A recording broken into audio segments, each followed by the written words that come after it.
السلام علیکم ورحمۃ اللہ وبرکاتہ۔ الحمد للہ رب العالمین، والصلاة والسلام علی اشرف الانبیاء وخاتم المرسلین،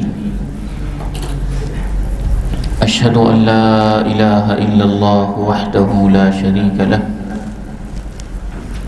واشہد ان محمدا عبدہ ورسولہ صلی اللہ علیہ وعلى آلہ وصحبہ وسلم، اما بعد فاعوذ باللہ السمیع العلیم من الشیطان الرجیم، من ہمزہ ونفخہ ونفثہ، بسم اللہ الرحمن الرحیم۔ یرفع اللہ الذین آمنوا منکم والذین اوتوا العلم درجات۔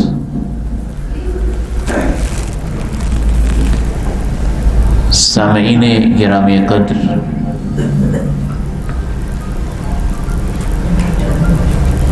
فہم دین کورس قیامت کی نشانیاں، اس حوالے سے آج ہمارا تیسرا لیکچر ہے۔ میں نے کل آپ کے سامنے یہ بات رکھی تھی کہ قیامت کی نشانیاں متعدد ہیں۔ علماء نے دو قسمیں بیان کی ہیں، علامات صغریٰ چھوٹی علامات، اور علامات کبریٰ بڑی علامات۔ آج ہم چھوٹی علامات شروع کر رہے ہیں، اور چھوٹی علامات میں سے بھی میں نے اپنے ایک ترتیب کے مطابق اللہ کی خاص توفیق سے آج صرف ان علامات کو مرتب کر کے پیش کیا ہے، کمپائل کیا ہے، جن میں قیامت کی وہ نشانیاں بتائی گئی ہیں جن کا تعلق علم، تعلیم، علماء اور مساجد کے ساتھ ہے۔ دین کا علم جو ہے، اسلامی کلچر ہو یا اسلامی تہذیب، اسلامی ریاست ہو یا اسلامی تمدن، ایک مسلم خاندان ہو یا پوری کی پوری مسلم سوسائٹی، اس کی تشکیل علم دین سے ہوتی ہے۔ قیامت کی نشانیوں میں سے بہت ساری نشانیاں ایسی ہیں جس میں یہ بتایا گیا ہے کہ علم دین کا حال کیا ہوگا، قرآن کے ساتھ کیا سلوک ہوگا، حدیث کے ساتھ کیا سلوک ہوگا، منبر و محراب کے ساتھ کیا سلوک ہوگا، علم دین کے ساتھ کیا سلوک ہوگا، علماء کی کیا صورتحال ہوگی۔ اس حوالے سے سب سے پہلی نشانی ہے، رسول اللہ صلی اللہ علیہ وسلم نے ارشاد فرمایا، صحیح بخاری کی حدیث نمبر 80 ہے، حضرت انس رضی اللہ تعالی عنہ بیان فرماتے ہیں، ان من اشراط الساعہ ان یرفع العلم ویثبت الجہل۔ قیامت کی علامات میں سے ایک یہ علامت ہے کہ علم کو اٹھا لیا جائے گا، جہالت اپنے قدم جما لے گی۔ قرآن و سنت میں جہاں بھی العلم کا لفظ آتا ہے، اس سے مراد اللہ کے کلام کا علم اور اللہ کے رسول کی باتوں کا علم ہے۔ کیسے اٹھا لیا جائے گا؟ اس کی بڑی خوبصورت وضاحت صحیح بخاری ہی کی ایک اور حدیث سے ہوتی ہے، اور رسول اللہ صلی اللہ علیہ وسلم نے ارشاد فرمایا، ان اللہ لا يقبض العلم انتزاعا ينتزعه اللہ دین کے علم کو ایسے نہیں اٹھائے گا کہ یوں سینوں سے کھینچ لے، نہیں، وَلَكِنْ يَقْبِضُهُ بِقَبْضِ الْعُلَمَاءِ، دین کا علم اٹھ جائے گا جب علماء دنیا سے اٹھ جائیں گے۔ حَتَّى إِذَا لَمْ يُبْقِ عَالِمًا، یہاں تک کہ جب علماء باقی نہیں رہیں گے، اتخذ الناس رؤساء جہالا، تو جاہل لوگوں کو عامت الناس اپنا بڑا بنا لیں گے۔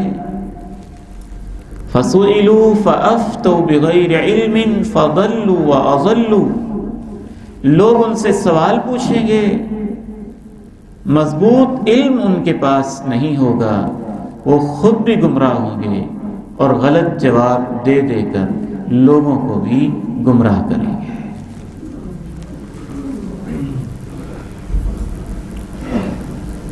اللہ اکبر۔ فیصل آباد میں اچھا بھلا ایک بظاہر سمجھدار انسان تھا، ان کے بارے میں ہمارے شیخ محترم حفظہ اللہ نے ہمیں بتایا کہ اس نے مسئلہ پوچھا، میں نے طلاق دی ہے اور 80 طلاقیں دی ہیں، 80 دفعہ طلاق دے کے اپنی بیوی کو میں نے 80 دفعہ دوبارہ آباد بھی کیا ہوا ہے۔ اس سے پوچھا یہ کیسے؟ کہتا ہمارا مولوی کہتا تھا توبہ کر لو اللہ معاف کرے گا، بیوی کو واپس لے لو۔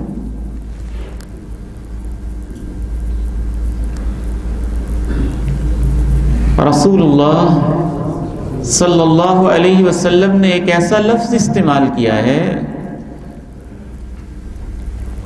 جس سے ایک خوبصورت اندازہ ہوتا ہے، وہ بھی صحیح بخاری کی حدیث ہے۔ رسول اللہ صلی اللہ علیہ وسلم نے ارشاد فرمایا،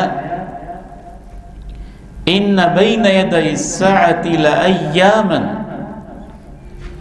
قیامت سے پہلے ایک دور ایسا آئے گا، ینزل فیہا الجہل، جس میں جہالت نازل ہوگی، جہالت اترے گی۔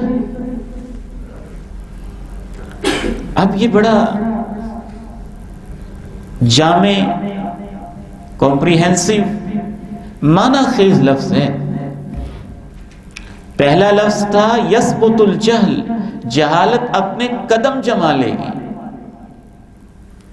کہاں کہاں قدم جمائے گی؟ منبر پہ، محراب پہ، سٹیج پہ، مسجد پہ، معاشرے میں، یہاں ہے جہالت اترے گی۔ واللہ اعلم، محسوس یوں ہوتا ہے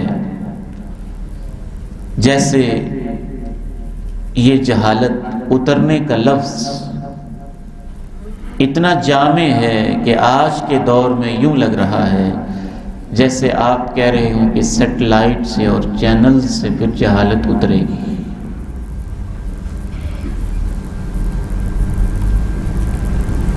یہ بھی ہو سکتا ہے کہ کاہن لوگ، غیب کی خبریں بتانے والے لوگ، ان پہ شیطان اپنی خبریں لے کے اتریں۔ یہ لفظ ہی اس طرح کا ہے، اترنے کے اندر بہت ساری چیزیں آ جاتی ہیں، خصوصاً یہ جو 2020 کا سال آخری سانسوں پر ہے، اس نے تو بڑے بڑے بڑے علماء ہماری آنکھوں سے جدا کر دیے۔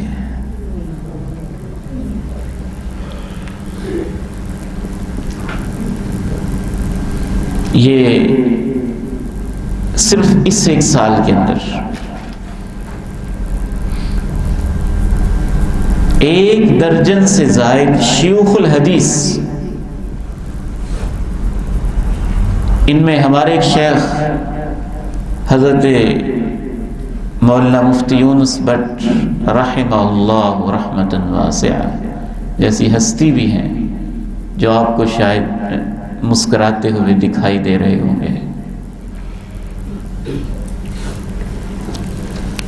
تو یہ قیامت کی علامات میں سے ایک علامت ہے کہ دین کے علم کو زوال آتا جائے گا اور بڑے بڑے علماء کے چلے جانے سے وہ زوال آئے گا.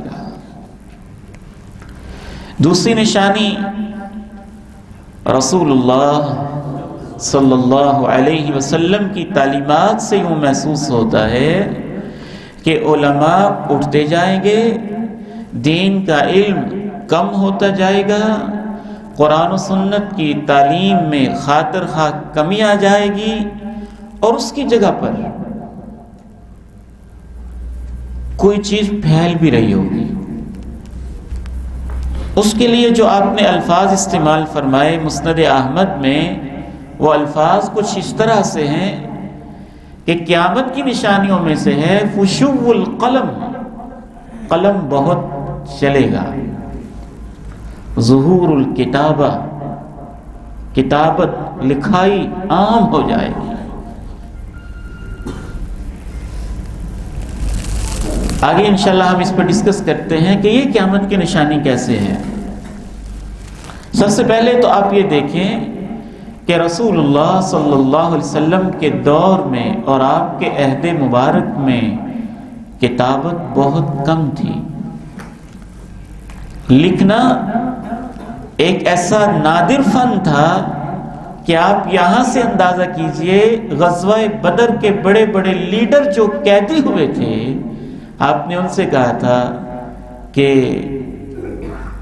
مسلمانوں کو لکھانا سکھا دو، تمہاری یہ قیمت ہے، تم لکھانا سکھاؤ گے ہم تمہیں آزاد کر دیں گے، یہی تمہارا فدیہ ہوگا.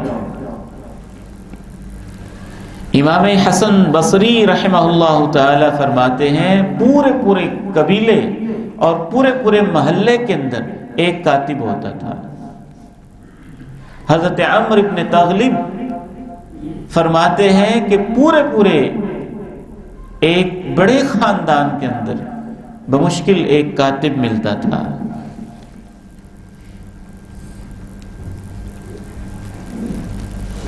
ویسے تو نبی علیہ السلام نے لکھنے کی حوصلہ افزائی کی ہے، قرآن آپ نے لکھوایا ہے، احادیث لکھوائی ہیں، علم کو پھیلانے کا بہت بڑا ذریعہ ہے. قلم اللہ تعالیٰ کی بہت بڑی نعمت ہے، اللہ نے اسے اپنی نعمت کے طور پہ بیان کیا ہے. اقرأ بسم ربک الذی خلق خلق الانسان من علق اقرأ وربک الاکرم الذی علم بالقلم. لیکن یہاں آپ نے اسے قیامت کی نشانی کیوں بتایا؟ کیونکہ بہت ساری قیامت کی نشانیاں، بلکہ زیادہ تر قیامت کی نشانیاں وہ ہیں جن کا تعلق برائی کے ساتھ ہے، ایمان کی کمزوری کے ساتھ ہے. اس دور کے اندر ایک بات تو یہ سمجھے کہ قلم واقعتاً بہت پھیل گیا ہے، کتابیں بہت پھیل گئی. یہ عدیل بیٹے ان کو دکھائیں ذرا، پورے کے پورے مکتبات، پوری کی پوری لائبریریز کس طرح سے آپ کے پاس سمٹ کے آئی ہوئی ہیں. یہ مکتبہ شاملہ جو ہے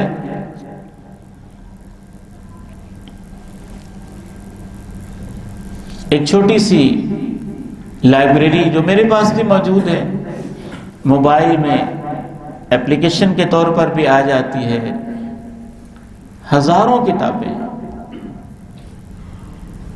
اسلام 360، ایزی قرآن و حدیث، قرآن ایپلیکیشن، حدیث ایپلیکیشن. دنیا کی کوئی کتاب آپ کو چاہیے، آپ انٹرنیٹ پہ اس کو براؤز کر کے چند لمحوں میں اپنے ڈیسک پہ رکھ کے موبائل کی سکرین پہ اس کا مطالعہ کر سکتے ہیں. اس کورس کے حوالے سے میں نے سینکڑوں کتابیں ڈاؤن لوڈ کی قیامت کی علامات پہ. ان میں سے 9-10 کتابیں میں نے اپنے موبائل کے اندر سیو کی. تو یہ اللہ کی نعمتیں ہیں، لیکن یہی اللہ کی نعمتیں اس لحاظ سے قیامت کی نشانی ہے جب یہ نااہل لوگوں کے ہاتھ لگ جائیں، اور وہ لوگ جنہوں نے کسی عالم سے علم حاصل نہیں کیا، ان کے علم میں پختگی نہیں، خصوصاً دین کا علم یہ علماء کے سینوں سے ملتا ہے. جب تک علماء سے تلقی نہیں ہوتی، ربانی علماء، اللہ کی خشیت والے علماء، صرف کتابوں کا علم ایسے ہی ہے جیسے کوئی انسان میڈیکل سائنس کی 15-20 کتابیں پڑھ کے کہے کہ اب میں دل کا آپریشن کر سکتا ہوں.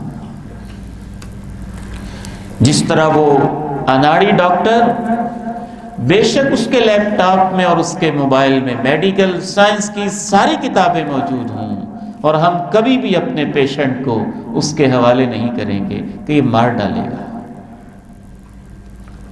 وہ جان کا نقصان کرے گا. اور صرف کتابیں پڑھ پڑھ کے فتویٰ بازیاں کرنے والا انسان، جس نے کسی عالم کے پاس بیٹھ کے باقاعدہ سیکھا نہیں، وہ آپ کے ایمان کو تباہ و برباد کر کے رکھ دے گا. اللہ تعالیٰ نے قرآن مجید کے بارے میں فرمایا ہے بل هو آیات بینات فی صدور الذین اوتوا العلم، یہ قرآن واضح آیات ہیں ان لوگوں کے سینے میں جن کو علم دیا گیا ہے. یعنی اللہ نے اہل علم کے سینے کا تذکرہ کیا ہے. اللہ کے پیارے نبی نے فرمایا میرے 4 صحابہ سے قرآن سیکھو. جب علماء سے علم حاصل نہیں کیا جائے گا، ہر نوجوان یہ سمجھے گا کہ انٹرنیٹ موجود ہے، گوگل میرا سب سے بڑا استاد ہے، فلاں اپلیکیشن موجود ہے، فلاں چیز موجود ہے، مجھے کسی عالم سے سیکھنے کی ضرورت ہی کیا ہے. تو اس کا سب سے پہلا نقصان یہ ہوگا کہ اس کے علم میں پختگی نہیں آئے گی. دوسرا نقصان یہ ہوگا وہ اکیلا بیٹھ کے نئے نئے اجتہادات، نئی نئی راہیں، نئی نئی غلطیاں اور بالکل علیحدہ لائنیں بھی نکالے گا. تیسرا نقصان یہ ہوگا علم تو اسے مل رہا ہوگا، شاید معلومات کا انبار ہوگا اس کے پاس، لیکن تربیت، تزکیہ، خشیت، تعلق باللہ یہ چیز نہیں ہوگی، جس کے نتیجے میں ہر بندہ مفتی بنا بیٹھا ہوگا اور ہر شخص مجتہد بنا بیٹھا ہوگا اور پورے معاشرے کے اندر انتشار پھیلا ہوگا. آج یہی کام ہو رہا ہے اور بہت کثرت سے ہو رہا ہے. اس قدر کثرت کے ساتھ یہ کام ہو رہا ہے. وہ لوگ، سچی بات یہ ہے کہ مجھے بعض دفعہ یہ بات کہتے ہوئے ندامت محسوس ہوتی ہے، بڑی شرمندگی محسوس ہوتی ہے. ایسے لوگ جو ایک عالم کے سامنے بیٹھ کر عربی کی اس ایک کتاب کا ایک صفحہ بھی صحیح نہیں پڑھ سکتے ہیں، وہ چند کتابوں کے ڈھیر لگا کے عوام الناس کو مروب کر کے نئی نئی گمراہیاں یوٹیوب کے چینلز پہ بیٹھ کے پھیلا رہے ہیں. امام ابن تیمیہ کی غلطیاں نکال رہے ہیں اور ان کو باقاعدہ چیلنج کر کے میرے جیسے طالب علم دوستوں نے اس کے پاس جا کے کہا کہ آپ شیخ الاسلام امام ابن تیمیہ کی غلطیاں نکالتے ہیں، وہ بعد میں نکالنا، پہلے ایک لائن پڑھ کے بتا تو دیں انہوں نے لکھا کیا ہے. غلطیاں تو بعد میں بندہ نکالتا ہے، جب سمجھے تو صحیح کہ لکھا کیا ہے. اس لیے رسول اللہ صلی اللہ علیہ وسلم نے اس لحاظ سے کتابوں کی اشاعت کو جب علماء سے، معلمین سے، مربیوں سے ربانی اور نیک لوگوں سے بے نیاز ہو کے ان کو اپنی مرضی سے پڑھا جائے، تو اس طرح قلم اور کتابوں کی اشاعت کو قیامت کی نشانی قرار دیا ہے۔ تیسری نشانی، رسول اللہ صلی اللہ علیہ وسلم نے ارشاد فرمایا، حدیث کے الفاظ بہت خوبصورت ہوتے ہیں، بلکہ میں تو آج یہ سوچ رہا تھا یہ الفاظ پڑھتے ہوئے میرا دل چاہتا ہے کہ ایک کتاب ایسی لکھوں جس میں یہ بتایا جائے کہ اللہ کے نبی علیہ السلام نے دنیا کو نئی ٹرمینالوجی کیسے دی ہے، نئی اصطلاحیں دی ہیں، نئے الفاظ دیے ہیں، اور یقیناً وہ عربی ڈکشنری کے اندر اضافہ ہے، یا وہ لفظ ہی اضافی ہے، نیا آپ نے عربی زبان کو دیا ہے، یا لفظ تو پہلے سے موجود تھا، اس کے معنی نئے اس کو پہنا دیے ہیں۔ آپ نے فرمایا ان من اشراط الساعة ان يلتمس العلم عند الاصاغر، یہ طبرانی شریف کی حدیث ہے، قیامت کی نشانیوں میں سے ایک یہ نشانی ہے کہ دین کے علم کو چھوٹے لوگوں سے حاصل کیا جائے گا۔ چھوٹے لوگ، یہ بڑا جامع لفظ ہے۔ اصغر اس کی جمع اصاغر ہے۔ ویسے صحیح معنی میں اس کا ترجمہ کروں تو میرا دل چاہتا ہے کہ اس کا ترجمہ چھوٹے کی بجائے گھٹیا لوگ ہونا چاہیے، کہ دین کے علم کو گھٹیا لوگوں سے لوگ جب حاصل کریں تو سمجھ لینا کہ یہ بھی قیامت کی ایک نشانی ہے۔ میرے بیٹوں اور بیٹیوں، بھائیوں اور بزرگوں، جتنے بھی سامعین ہیں یا آن لائن ہمارے ساتھ شریک ہیں، میں ان سے عرض کرنا چاہتا ہوں کہ کیا ہو گیا ہے آپ لوگوں کو؟ ایک ڈسپرین کی ٹیبلٹ آپ نے لینی ہو، سر درد کی دوائی لینی ہو، بہت سوچ سمجھ کے ڈاکٹر کے پاس جاتے ہیں، اور ایمان سیکھنا ہو تو بغیر دیکھے کہ ہمیں سکھانے والا کون ہے، اس کا کردار کیسا ہے، کیریکٹر کیسا ہے، اخلاق کیسا ہے، عقیدہ کیسا ہے، نظریہ کیسا ہے۔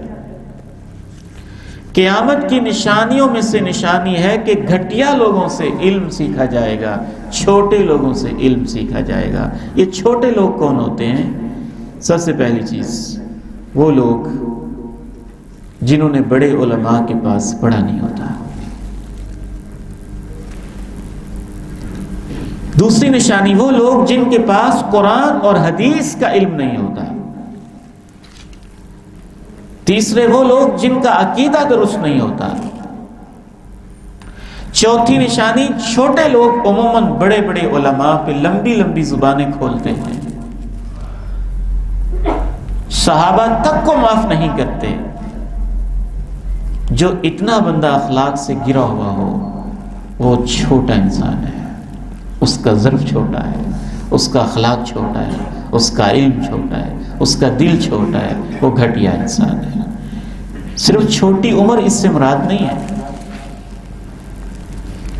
عمر بے شک چھوٹی ہو لیکن اس کے پاس نے بڑے علماء سے پڑھا ہو، اس کے دل میں خشیت ہو، وہ سنت پہ عمل کرتا ہو، کردار کا اچھا ہو، حدیث کا علم اس کے پاس، قرآن کا علم موجود ہو، تو وہ قدر و منزلت کے لحاظ سے بڑا ہے۔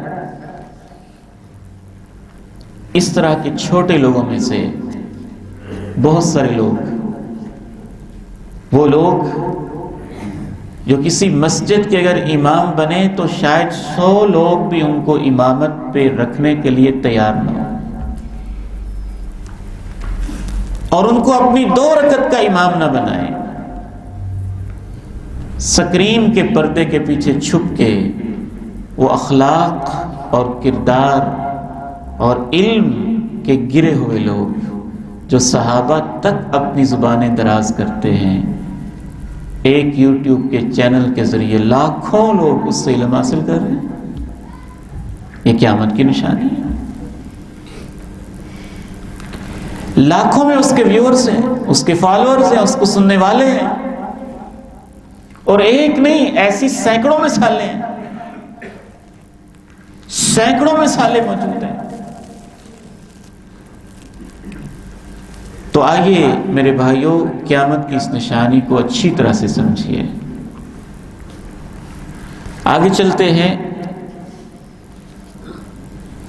انشاءاللہ کسی وقت میں آپ کو پریکٹیکلی ایسے لوگ چند ایک ان کی نشاندہی بھی کروں گا، یوٹیوب چینلز کو باقاعدہ آن کر کے آپ کو دکھائیں گے بھی کہ کس طرح کی باتیں کی جا رہی ہیں اور لوگ کس انداز سے گمراہ ہو رہے ہیں۔ چوتھی نشانی آپ نے یہ بیان کی۔ آج کا زیادہ تر ہمارا موضوع علم اور تعلیم کے حوالے سے قیامت کی نشانیاں۔ آپ علیہ السلام نے جو الفاظ استعمال کیے، یہ لفظ اس قابل ہے کہ پوری عربی زبان کی ڈکشنری میں سمجھتا ہوں جس معنی میں اللہ کے پیغمبر نے یہ لفظ استعمال کیا ہے، خود عرب لوگ بھی آپ کے استعمال سے پہلے اس لفظ کو نہیں جانتے تھے۔ وہی میں آپ کو کل بتا رہا تھا نا کہ آپ افصح العرب ہیں اور آپ اللہ کے پیغمبر کی حدیث کے ساتھ یہ زیادتی کرتے ہیں کہ آپ کہتے ہیں ایک لفظ حدیث میں جو آیا ہے اس کا یہ مطلب نہیں، اپنی طرف سے اس کے مطلب گھڑ لیتے ہیں، اس کی تعویلیں شروع کر دیتے ہیں۔ اللہ کے پیارے نبی علیہ السلام نے ارشاد فرمایا، اس حدیث کو بہت ہی توجہ سے سنیں۔ مستدرک حاکم کی حدیث ہے، حضرت ابو ہریرہ رضی اللہ تعالیٰ عنہ اس کو بیان کرنے والے ہیں۔ جناب ابو ہریرہ کہتے ہیں کہ رسول اللہ صلی اللہ علیہ وسلم نے ارشاد فرمایا، قبل الساعہ سنون خداعہ، قیامت سے پہلے چند سال ایسے ہوں گے جس میں دھوکہ اپنے عروج پر ہوگا۔ یصدق فیہا الکاذب، جھوٹوں کو سچا کہا جائے گا، وَيُكَذَّبُ فِيهَا الصَّادِقُ، سچوں کو جھوٹا کہا جائے گا، وَيُخَوَّنُ فِيهَا الْأَمِينُ، ایمانداروں کو کرپٹ اور خائن کہا جائے گا، وَيُؤْتَمَنُ فِيهَا الْخَائِنُ، اور کرپٹ اور خائن لوگوں کو بڑا ایماندار باور کروایا جائے گا، وَيَنطِقُ فِيهَا الرُّوَيْبِضَةُ، اور رویبضہ بہت بولے گا، رویبضہ بہت بولے گا۔ صحابہ نے پوچھا یہ رویبضہ کیا ہوتا ہے؟ یہاں پھر اس نقطے پہ غور کریں، کیسا لفظ آپ نے بولا کہ سامنے صحابہ بیٹھے ہیں، عرب بیٹھے ہیں، ان کی مادری زبان عربی ہے، وہ بھی پوچھ رہے ہیں رویبضہ کیا ہے؟ آپ نے فرمایا رویبضہ بہت بولے گا۔ رویبضہ کا لفظ سب نے یاد کر لینا ہے، اللہ کے نبی نے یہ اصطلاح بتائی ہے نا، رویبضہ بہت بولے گا۔ صحابہ نے پوچھا رویبضہ کیا ہوتا ہے؟ فرمایا المرء التافہ یتکلم فی امر العامہ، بالکل گھٹیا اور فضول انسان اہم معاملات پہ باتیں کرے گا،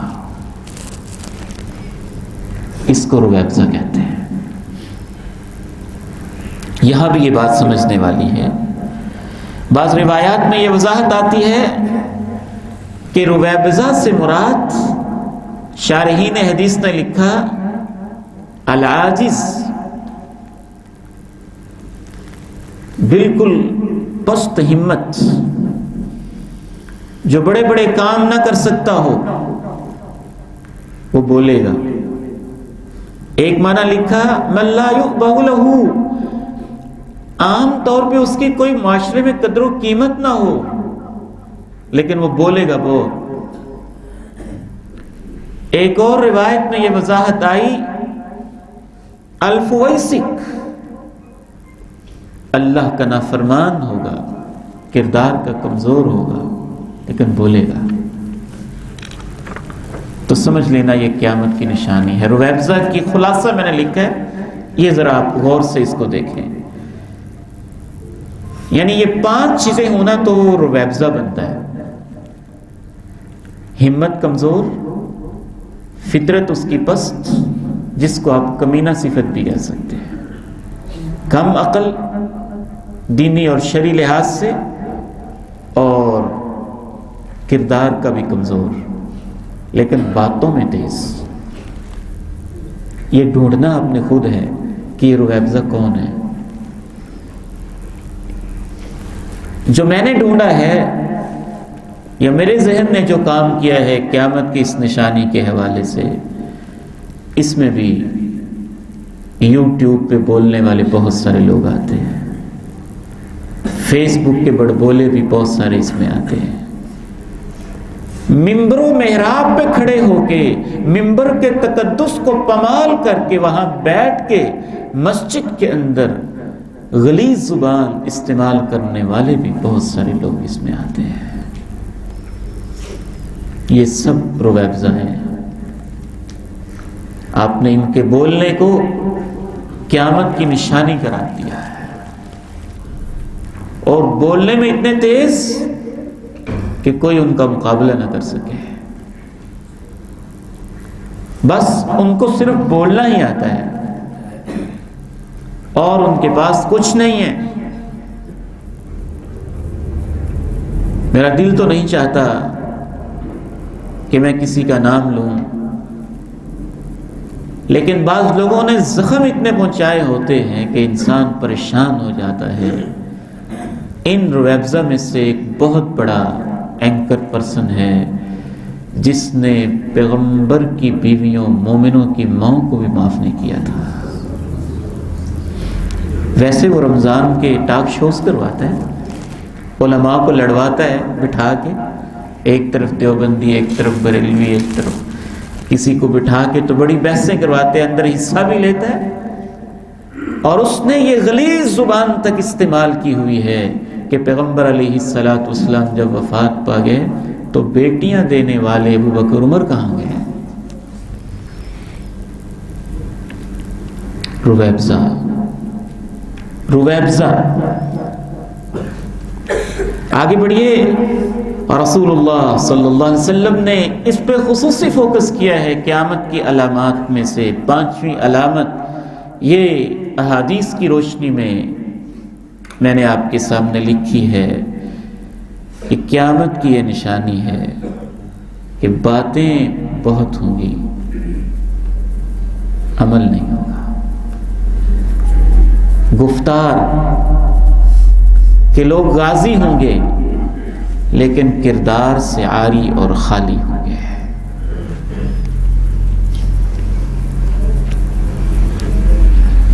چھٹی نشانی آپ نے یہ بیان کی کہ لوگ زبان چلائیں گے اور چلائیں گے صرف کمائی کے لیے. ان کی زبانیں بہت چلیں گی لیکن مقصد صرف کمائی ہوگا.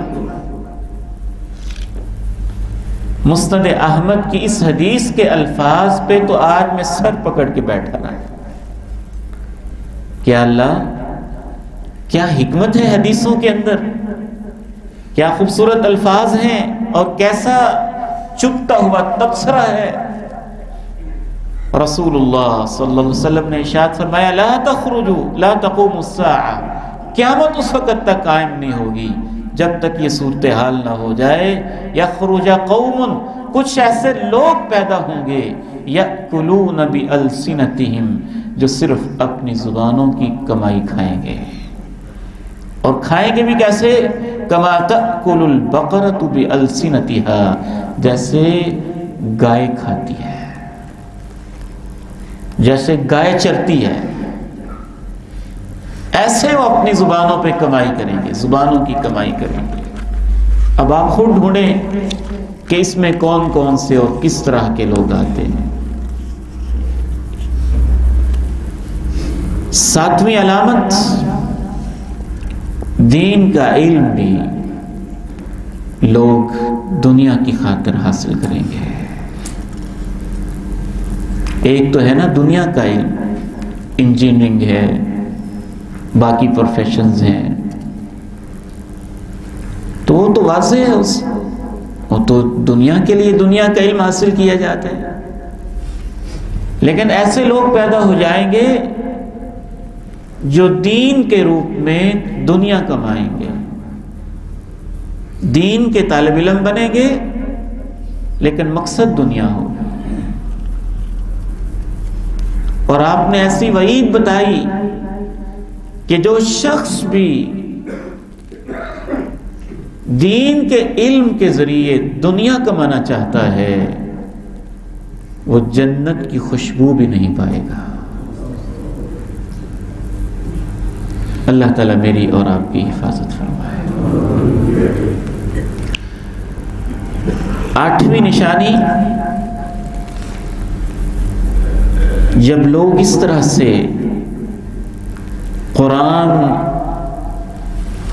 کے قابل لوگ نہیں رہیں گے، دین کے علم پہ زوال آتا جائے گا آتا جائے گا آتا جائے گا، کردار میں کمزوری آتی جائے گی، تو ایک ایسا وقت بھی آئے گا کہ اللہ اپنے کلام کو دنیا سے واپس لے جائے گا۔ قرآن مجید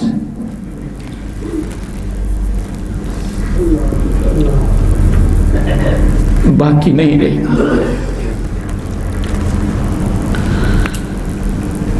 حضرت عبداللہ ابن مسعود فرماتے ہیں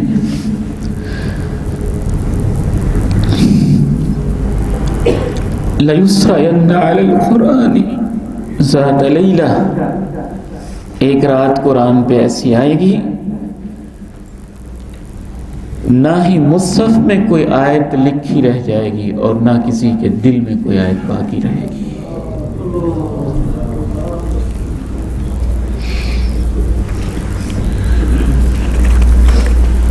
حضرت عبداللہ بن مسعود رضی اللہ تعالی عنہما فرماتے ہیں اکثروا تلاوت القرآن قبل ان یرفع، قرآن پڑھ لو قرآن پڑھ لو اس سے پہلے کہ اس کو اٹھا لیا جائے۔ لوگوں نے کہا یہ بات تو سمجھ میں آتی ہے کہ جو مصحف لکھا ہوا ہے اس کو اٹھا لیا جائے، تو جو سینوں میں ہے وہ کیسے اٹھایا جائے گا؟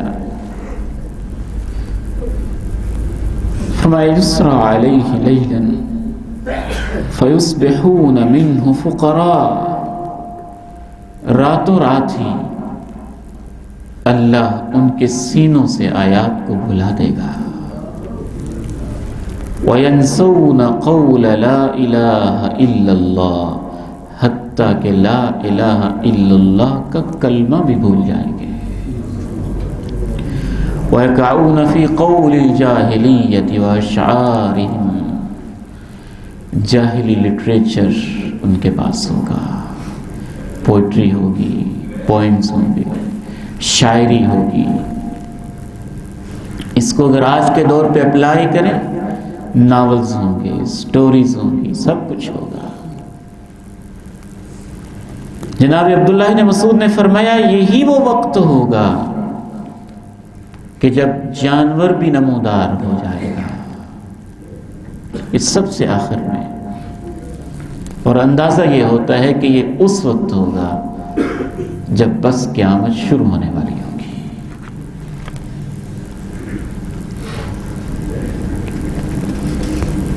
مساجد کی کیا صورتحال ہوگی؟ قیامت کی علامات میں سے رسول اللہ صلی اللہ علیہ وسلم نے یہ بھی بتایا ہے کہ قیامت سے پہلے مسجدوں کا حال کیا ہوگا۔ میں یہ سوچتا تھا کہ شاید یہ ہوگا کہ مسجدیں نہیں بنیں گی، لیکن یہ نہیں۔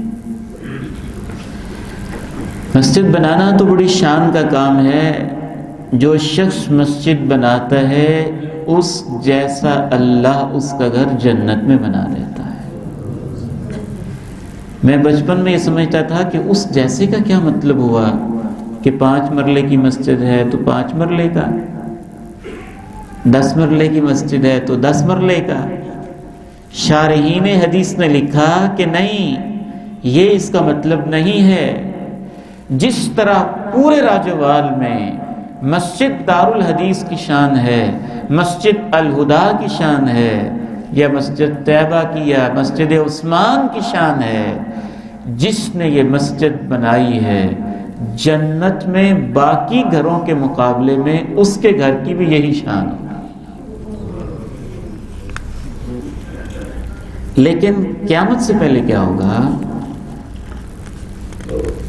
مسجدیں لوگ بنائیں گے، خوب بنائیں گے، خوب بنائیں گے، اس حد تک بنائیں گے کہ ان میں فضول خرچی کریں گے۔ نقش و نگار، ڈیزائننگ، خوبصورتی، ایسے خوبصورت ہونی چاہیے مسجد۔ علماء نے لکھا ہے کہ اس محلے کے گھروں کا جو لیول ہے، اللہ کا گھر اس سے پیارا ہونا چاہیے، اس سے بہتر ہونا چاہیے۔ لیکن رسول اللہ صلی اللہ علیہ وسلم نے ارشاد فرمایا لا تقوم الساعة حتى يتباهى الناس في المساجد، اس وقت تک قیامت قائم نہیں ہوگی جب تک یہ حال نہیں ہو جائے گا کہ لوگ مسجد بنانے میں ایک دوسرے پر فخر کریں گے۔ ایک اور روایت میں ہے من اشراط الساعة، یہ قیامت کی علامات میں سے ہے کہ لوگ مسجدیں بنانے میں فخر کریں گے۔ جناب ابو الدرداء فرمایا کرتے تھے اذا زوقتم مساجدکم، جب تمہارا یہ حال ہو جائے کہ اپنے مسجد کے نقش و نگار اور اس کی ملمہ سازی پہ تم بہت زیادہ توجہ کرنے لگ جاؤ اور اپنے قرآن کو بھی خوبصورت مزین کر کے اوپر سونے کے پانی چڑھانے لگ جاؤ، تو سمجھ لینا کہ تمہاری تباہی کا وقت قریب آ گیا ہے۔ یہ کہ کب ہوتا ہے؟ مسجدیں تو بہت ہیں، خوبصورتی بھی ایک سے بڑھ کے ایک ہے، لیکن ابا جی رحمہ اللہ تعالی، والد گرامی یاد آ رہے ہیں، فرمایا کرتے تھے کہ مسجدیں کچی ہوتی تھیں، نمازی پکے ہوتے تھے۔ اب مسجدیں پکی ہیں اور نمازی بڑے کچے ہیں۔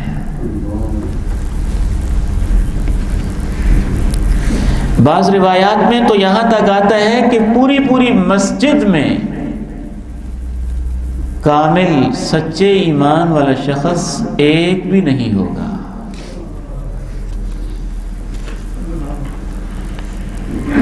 تو مسجد کو بھی لوگ اپنی دولت کی نمائش کا ذریعہ بنائیں گے،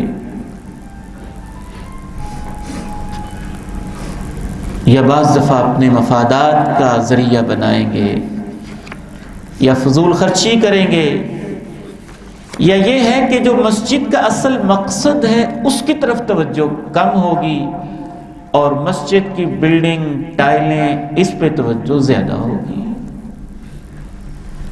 گزشتہ دنوں ہمارے ایک فاضل دوست بتا رہے تھے کہ ایک جگہ ان کا بیان تھا، بہت عالی شان مینار، پوچھا کتنا خرچہ ہوا ہے؟ کہنے لگے تقریباً کوئی 30-35 لاکھ خرچ مینار پہ ہو گیا ہے، بعض دفعہ 50 لاکھ اور بعض دفعہ کروڑ تک، اور اس سے بھی اوپر مینار پہ خرچ کرتے ہیں۔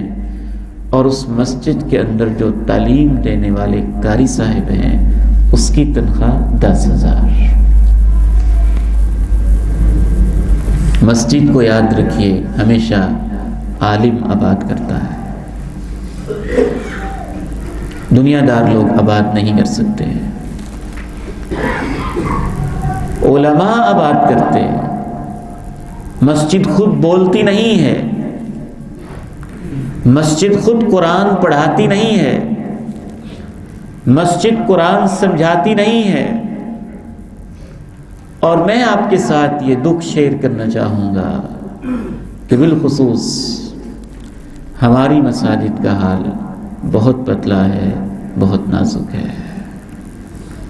سچی بات تو یہ ہے، جتنا دین کا کام پبلک لیول پہ اس مسجد میں ہونا چاہیے، صحیح معنی میں ہم سے وہ بھی نہیں ہو رہا۔ بہت دل چاہتا ہے، بہت زیادہ کام ہو سکتا ہے، بہت زیادہ ضرورت ہے، لیکن ہمیں یہاں مجبوری ہوتی ہے بچوں کی۔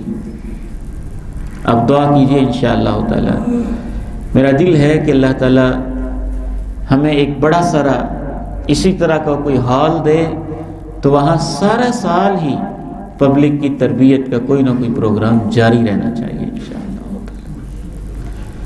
تو قیامت کی نشانیوں میں سے یہ نشانی ہے کہ مسجد کے ظاہر پر توجہ دی جائے، لیکن اس کی معنویات، اس کی آبادکاری، اس میں تعلیم، قرآن کا ترجمہ کلاسز، نماز کے معنی و مفاہیم، اس پہ کوئی توجہ نہیں ہوگی.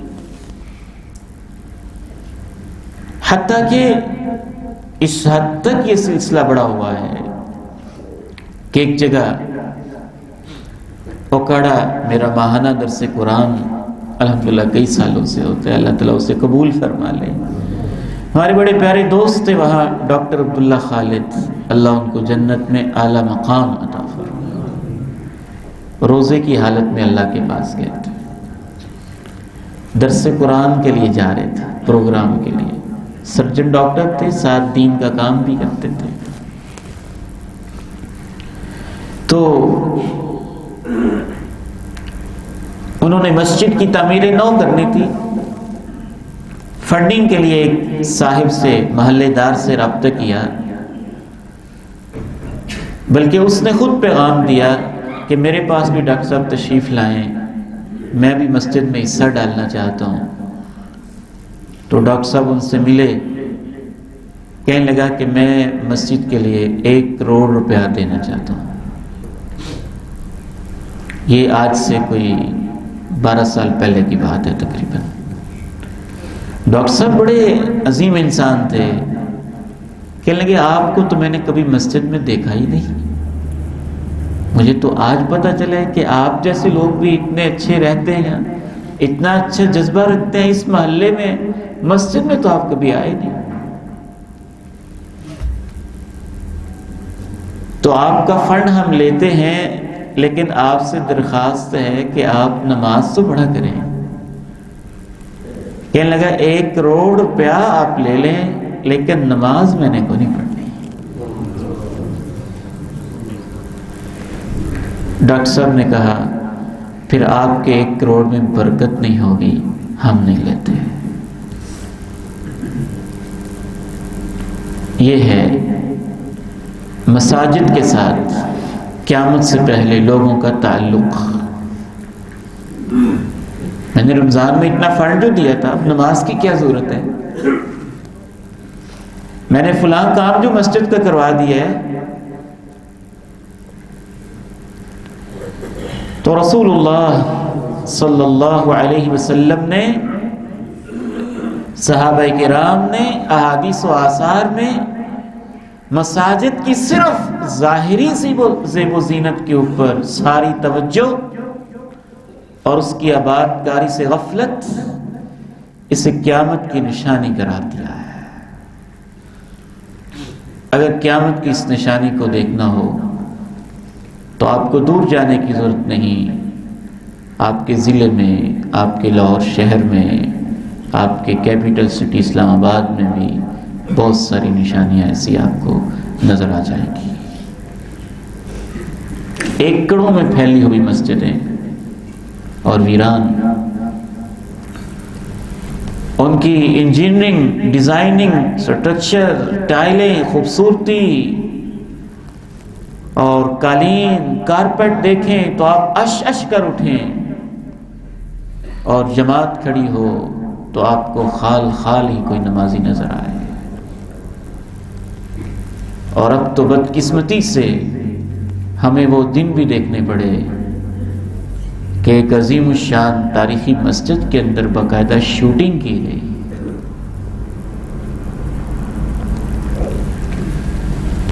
بارہویں نشانی علم اور علم دین کے حوالے سے قیامت کے قریب واعظ و نصیحت کرنے والے اور تقریریں کرنے والے لوگ بہت زیادہ ہوں گے. دین کو سمجھنے والے، بصیرت رکھنے والے تھوڑے ہوں گے. جناب عبداللہ ابن مسعود رضی اللہ تعالی عنہما ارشاد فرماتے ہیں، قرآن کے قاری ہیں، انتم فی زمان، اے میرے نبی کے ساتھیو، تم ایسے دور میں جی رہے ہو، قلیل خطباؤہ کثیر فقہاؤہ، کہ تقریریں کرنے والے کم ہیں، دین کے اندر گہری بصیرت رکھنے والے لوگ زیادہ ہیں، مانگنے والے تھوڑے ہیں، دینے والے زیادہ ہیں۔ پھر فرمایا ایک ایسا وقت آئے گا تقریریں کرنے والے بہت ہوں گے، دین کو سمجھنے والے تھوڑے ہوں گے، مانگنے والے زیادہ ہوں گے، دینے والے تھوڑے ہوں گے۔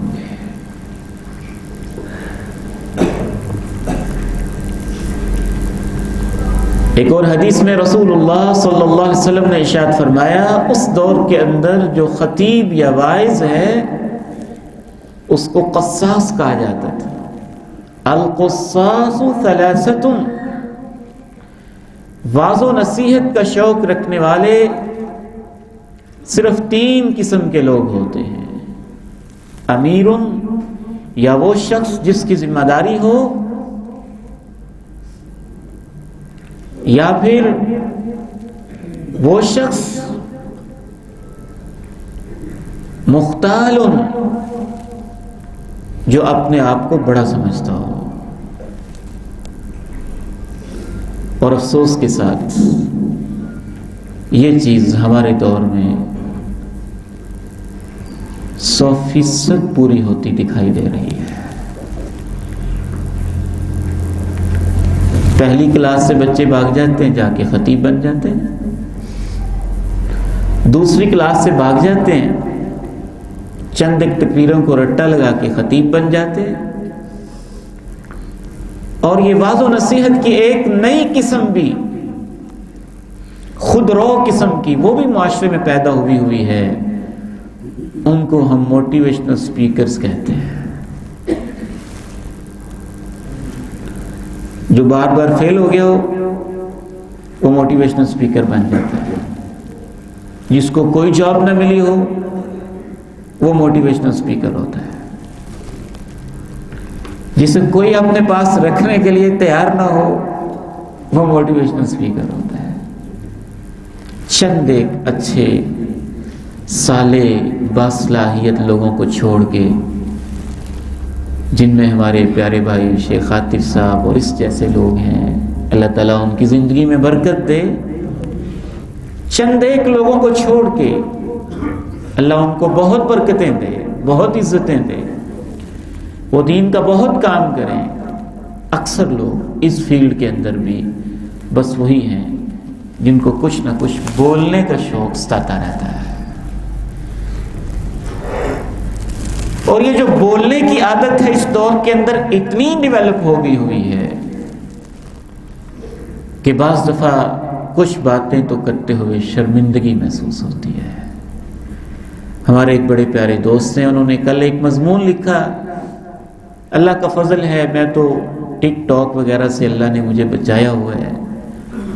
وہ بڑا درد دل سنا رہے تھے اس مضمون کے اندر، کہنے لگے کہ میں ٹک ٹاک کے اوپر کلپس اور لوگوں کی ریکارڈنگز دیکھ کے حیران ہوں کہ 80 سال کے بوڑھے بھی بے شرم اور بے حیا ہو گئے، 70 سال کی بوڑھی عورتیں بھی بے شرمی اور بے حیائی کے اوپر اتر آئی ہیں، اور وہ بھی کچھ نہ کچھ ایکٹنگ کر کے اور کچھ بول کے بس اپنے ریٹنگ بڑھانے کے چکر میں، وہی نشانی جو پیچھے آپ نے پڑھی ہے کہ لوگ زبان کی کمائی کھانا چاہیں گے، ایسے جیسے گائے چرتی ہے۔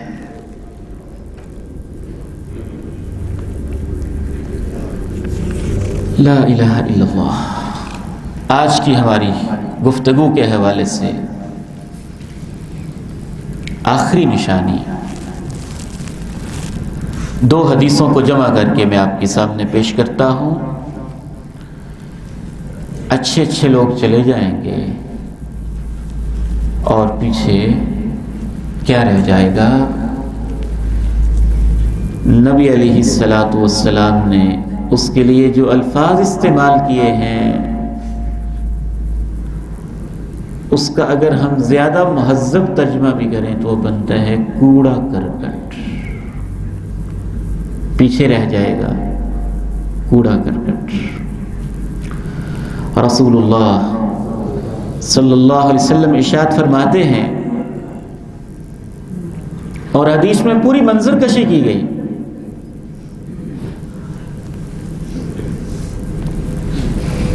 ایسے کہا،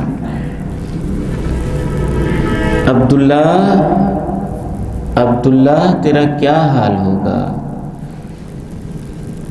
جب تو کوڑا کرکٹ جیسے لوگوں میں پھنس جائے گا۔ آپ علیہ الصلاۃ والسلام نے ایک اور حدیث میں اس کی مزید وضاحت کی، وہ کس لحاظ سے کوڑا کرکٹ ہوں گے۔ مجھے یاد پڑتا ہے کہ والد گرامی رحمہ اللہ اس کا ترجمہ پنجابی میں کیا کرتے تھے، چھان برا کہتے ہیں اس کو، جی چھان برا، کہ جو اچھی اچھی کام کی چیز ہے وہ بندہ علیحدہ کر لے اور پیچھے بس پھینکنے والی رہ جائے، ایسے لوگ رہ جائیں گے۔ اور آپ نے یوں کیا اپنے ہاتھوں کو، فرمایا قد مرجت عہودہم واماناتہم واختلفوا، تین ان کی نشانیاں ہوں گی، کوئی وعدے کا خیال نہیں ہوگا، کوئی امانت داری کا لباس نہیں ہوگا، اور ان کا آپس میں اختلاف بھی بہت ہوگا۔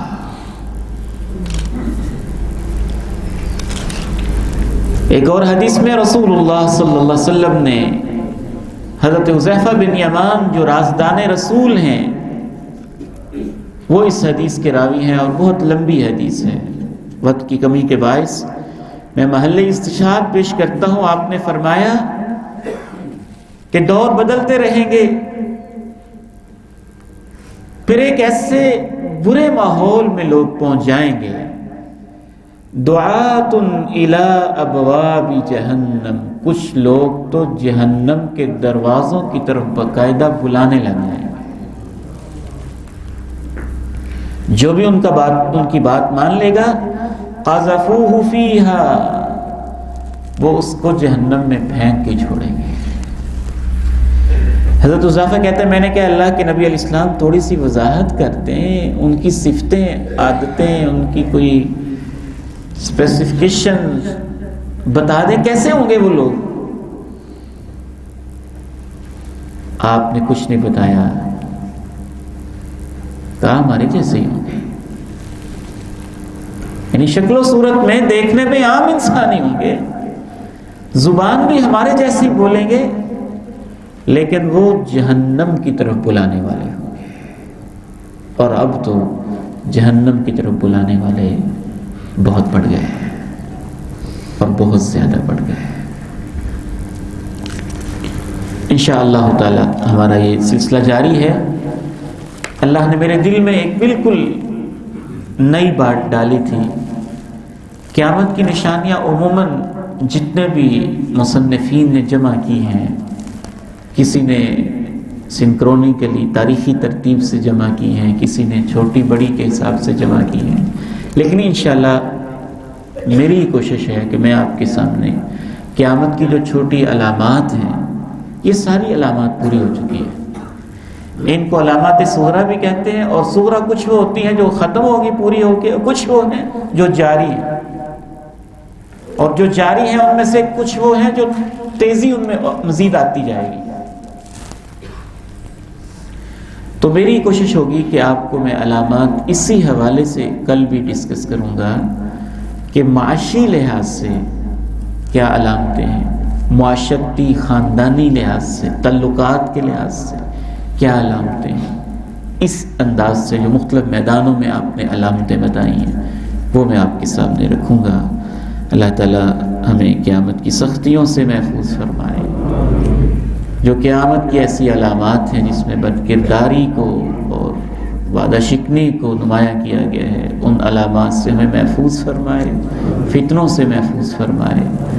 آپ خود بھی تشریف لاتے رہیں، آپ کو بھی دعوت دیں، کفارہ مجلس کی دعا پڑھ لیں۔ سبحانک اللہم و بحمدک، اشہد ان لا الہ الا انت، استغفرک و اتوب الیک۔